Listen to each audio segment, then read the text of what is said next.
Many times people ask me what I think about intermittent fasting. And isn't this a good time to talk about that subject, about fasting? Because we are in a few days, we have the traditional fast, Jewish fast of Yom Kippur. So I would like to, for those fasting for Yom Kippur, I'd like to give a few tips and let's talk about intermittent fasting because this has become something very popular that a lot of people are talking about.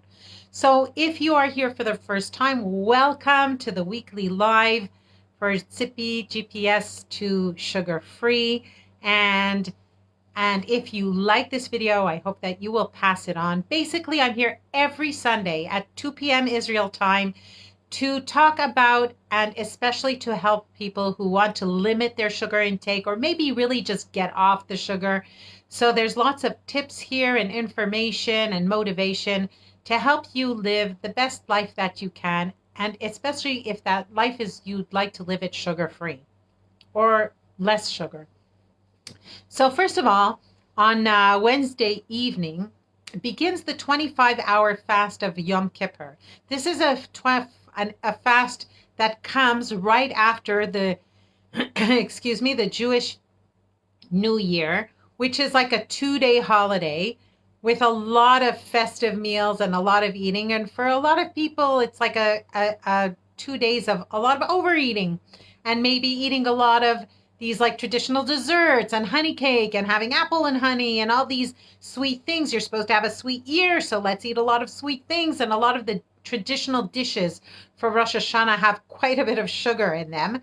And there's a lot of festive meals like sitting around and eating. So people come out of Rosh Hashanah, of the Jewish New Year, sort of feeling like, oh, I ate so much, sort of like, and then they have, oh, great, I can make it up. Like if I gained weight, I can make it up with the fast of Yom Kippur, like a 25-hour fast. So what do?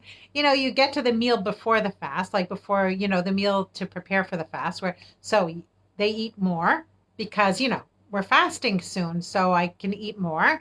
And, they allow themselves a little more, but a lot of times a little comes out to be more than a little more than a little.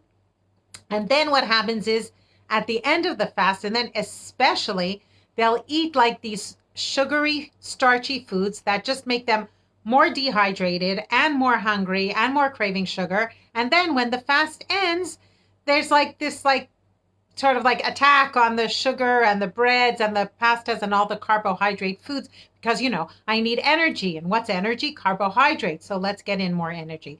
That is the absolute worst way to like go into a fast, any fast, whether you're fasting, just for your own traditional fasts, Muslims fast for a whole month. Anyway, I would say to you this: if you are fast, first of all, just eat real food. That is a principle that should be with you all the time. If you eat real food, just eat a normal meal.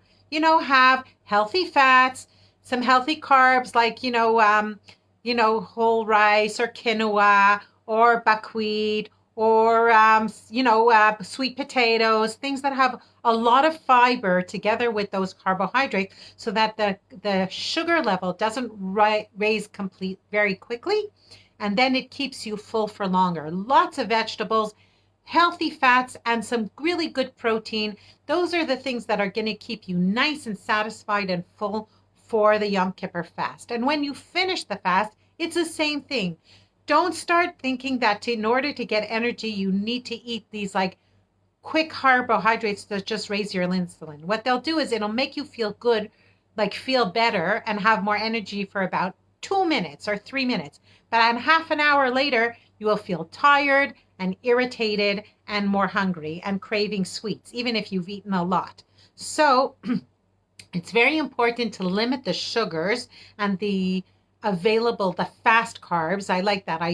I use Dr. Mark Hyman's term, which is fast carbs, which means it's carbohydrates that get absorbed quickly into the body. So better to use slow carbs, legumes, and all the carbs that have high fiber and good proteins and good fats. And lots of vegetables. The vegetables have a lot of fiber. They'll keep you full for a long time. And also at the end of the fast, if you eat just a good, well-balanced meal, maybe you'll want another snack later, or you start with a snack and then have a well-balanced meal. There's no reason to go crazy before or after the Yom Kippur fast. And that brings me to the subject of today, which is intermittent fasting. Why has this become so popular? Well, as I said, when we eat a lot of very fast carbs, right? Sugar, white flour of any kind, be it wheat flour, corn flour, potato starch, rice flour or rice starch, what happens is that the insulin level in our blood rises. Insulin, the job that insulin does is basically it is to take the sugar that's in our blood from the food that we ate and to take it out of the blood and disperse it in the body where it's needed. If the cells need it for energy, then it'll give that glucose to the cells. If not, then it'll store it in our body like a spare battery to use for later. It's stored as fat. It's stored in our muscles. It's stored in other places as well. But basically, when there's a lot of insulin in our body, that means that our body is in fat making mode and fat storing mode. And it is not in fat burning mode.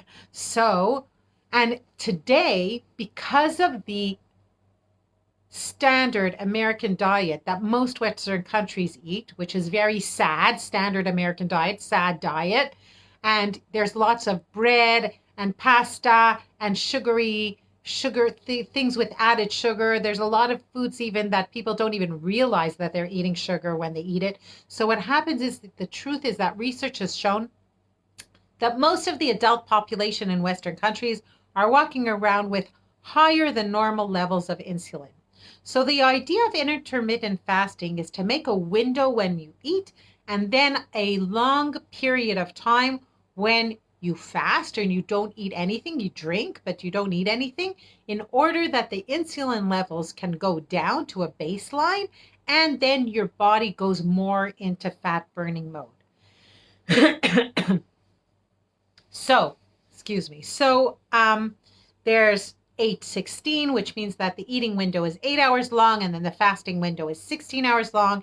People go for 6:18 or even 4:20, like the eating window is only 4 hours long and then there's a 20-hour long fasting window. And there are some proponents of longer fasts, like 2 or 3 days or 4 days, even 5-day fasts. So I'm going to tell you, first of all, I think that intermittent fasting of 8:16 is, if that works for you, that's fine. It's also not something that has to be done every single day. You can some days decide that you're eating in a shorter window and some days not. But I am definitely for making a long break between the last time you eat in the evening and the first time you eat in the morning. I usually recommend in my programs a minimum of 10 to 12 hours. But actually doing intermittent fasting, especially more than 8:16, like doing 4:20 or doing these like 2, 3, 4-day fasts, I do not recommend it for people who identify as food addicts or sugar addicts. Because for those people specifically, where our brains don't quite react normally to food, a lot of times it can make this like boomerang effect, which is there's this fasting, and then at the end of the fast, there's this cravings and carbohydrate cravings and binge type eating that basically just negates anything good that the fast has done. So if some people want to specifically, make a little bit of a shorter window during the day of when they eat, like 16:8, I think that's okay. The truth is, I read in Dr. Lustig's book, and I really totally agree with him, that people who eat real food, people who eat food that human beings were meant to eat, right? Natural, whole food, don't have to do intermittent fasting because then their insulin levels are not skyrocketing all the time. Somebody who does eat hyper-processed food, it was definitely better to do like an intermittent fasting type eating rather than just eating junk food all day long. Like if it's within a certain time frame and window, that's probably better. So at least the insulin and the insulin system has some time to recuperate from that, from being so stressed out from dealing with all this sugar and fast carbs. But for people who eat real whole food, I don't think it's necessary really. I don't know how much it really does augment the idea, and especially as a tool for weight loss, I'm not as specific so for it. Again, because of the danger that it can cause a rebound effect at the end and a binge type eating, which is not good for anybody, but for food addicts, it can really cause somebody to like go on that slippery slope back into relapse. So that's why I think that intermittent fasting is not a bad thing, but I think that it is not recommended more than 16/8 for people who are identify as sugar or food addicts. And if we're going to go back to the fast of Yom Kippur, let's remember why we are fasting on Yom Kippur. It is not, the Yom Kippur is not about the fast. It is about the fact that we stop eating in order to free ourselves to spiritually, to think about our last year and the next year, to do a kind of internal, an internal, what's the word I'm looking for? You know, just to see like what's been in the last year. What do I want to improve for the next year? What have I learned about myself in the last year? And I think that that's a very important thing. And that's one of the things in the GPS system. The GPS is for the three tenets of my program, which is the groundwork or the education, the pillars, and the strategies and mindset that you need to live a sugar-free life. Now, one of the pillars are no sugar, no flour, eating set meals and nothing in between, and then your personal triggers, like maybe the personal things that cause you to lose control over eating. So the set meals is a pillar. This is really something that's very important. It's important also for our insulin system, because if somebody is gnashing all day, by the way, even with the intermittent fasting, right? If it's 8 hours of gnashing, of like snacking all the time, and for 8 hours the insulin is at too high a level, that's not exactly good for your body either. So it's not like eat whatever you want in those 8 hours, whenever you want. Like, yeah, but wait, the principle is eat when you're hungry, right? And for people who are food addicts and sugar addicts, many times the hunger satiety system doesn't work exactly properly. So we need to put those limits from outside. And that is why having a meal and then not eating in between meals is so important. A snack is a meal, but I always recommend to eat like 3 meals a day, maybe max, like maybe a snack in between. We as adults, we're not babies. We are not meant to eat every 2 hours. We are meant to eat a meal, and then there's a break in between where our insulin goes down until the next meal. And then we eat another meal, and then at night we have a big break between our last meal before we went to sleep and the next meal when we wake up in the morning.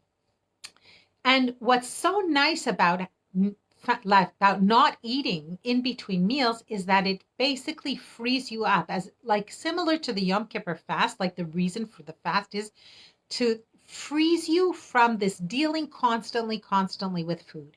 I eat my meals and I live my life in between my meals. And I'm not constantly snacking and thinking about food and what am I going to eat, and I open the fridge and I close the fridge and all that kind of stuff. So when you eat a meal and then live your life in between. That's why and as long as if you do that, right? If you eat whole meals, you don't snack in between your meals, and you make like 10 to 12 hour break from supper to breakfast, well, then I don't really think somebody like that needs intermittent fasting. So those are the pros and cons of intermittent fasting.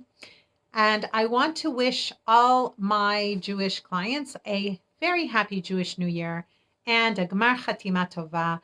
May you have for this next year, everybody, may you all have for the next year really happiness, health, and all the wonderful goals that you would like to set for yourselves. May they come true.